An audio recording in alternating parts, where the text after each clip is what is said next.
Hello everybody, welcome to this worked example. In this worked example we will use the physics of the module waves to determine the length of my clarinet. For this I have recorded the lowest sound my clarinet makes.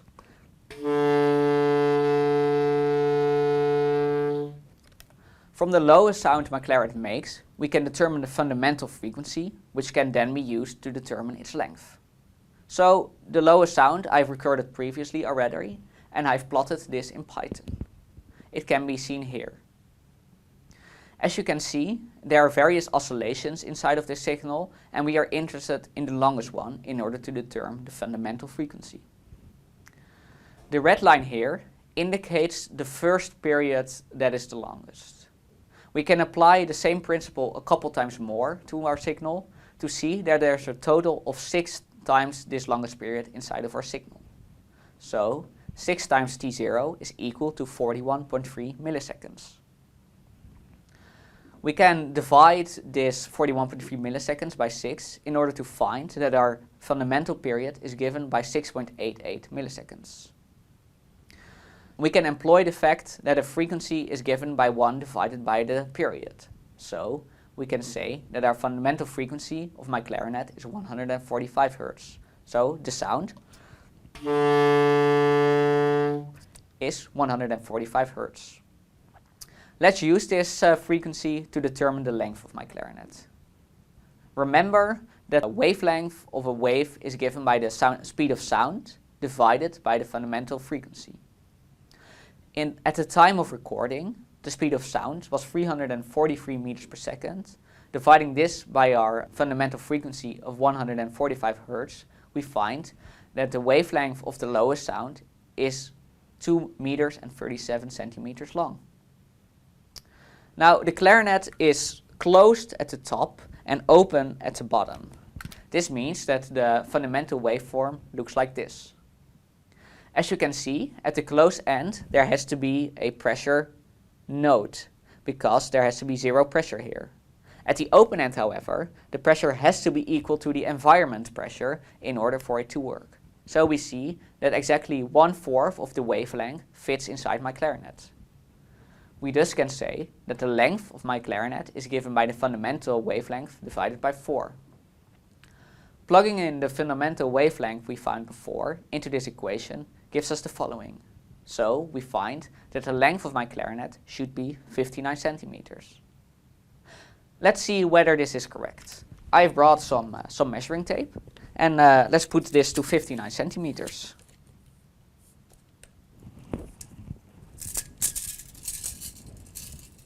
So I will hold my clarinet here, and then I will put the measuring tape next to it and see how far it gets.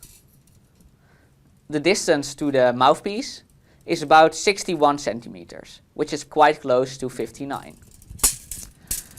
It's not exactly the same though, so we might have made some error in our calculation. I can explain this quite easily. The formulas we have used were for perfectly cylindrical tubes, and the clarinet is like a cylinder, but it's not quite cylindrical. At the top it's bending inwards, and at the bottom, at the cone, it's bending outwards. So that explains the small differences that occur. Now for the next part of this worked example, we want to see how we can change the length of our clarinet to keep the frequency the same in different environments. In the formula F is V divided by lambda, we can replace the speed of sound by the following square root. This square root can account for environmental changes. In the square root, gamma is the adiabatic constant, which is constant in air. Kb is the Boltzmann constant. T is the absolute temperature in Kelvin, and m is the average molecular mass of the medium that the clarinet is played in. In our old environment, we had a temperature T0, an average molecular mass of the air molecules m0, and we determined the clarinet's length to be L0, which was 59 centimeters. Let's say we were to play in a new environment, where the temperature is given by T1 and the average mass is given by M1. A change in mass can occur when, for example, the air is more humid. There's more water molecules inside the air. Now, in order for us to determine the length the clarinet should be in the new environment, we need to rewrite our equation in the middle in order to include the length as well. For this we will use that lambda is given by 4 times L, which gives us the following. Luckily, a clarinet is modular. You can take it apart and you can put it back, and then you can choose how far you want to put it back, so you can easily change the length a bit. This is indicated here as well. Let's plug in the constants for our environment into the equation in the center. So for our old environment, we have that the fundamental frequency is given by 4 divided by L0 times the square root, where some of the constants have been replaced with the constants for this environment. T is replaced by T0 and M is replaced by M0. In our new environment, the same principle applies, but then with L1, T1 and M1. We want the fundamental frequencies in both environments to be the same, so these equations can be equal to each other. Next, we want to rewrite this equation in terms of L1. So we have an equation that gives the length of our clarinet in the new environment in terms of the differences between the environments. But first, let's cancel out some terms. On the left and right hand side, the factor of 4 can be erased. Furthermore, inside the square roots on both sides, there's the product of gamma and kb. We can thus rewrite this equation to 1 over L0 times the square root of T0 divided by M0 being equal to 1 divided by L0 times the square root of T1 divided by M1. We can rearrange some terms to find the final length of my clarinet in the new environment. The final length of my clarinet in the new environment is given by L0 times a certain factor.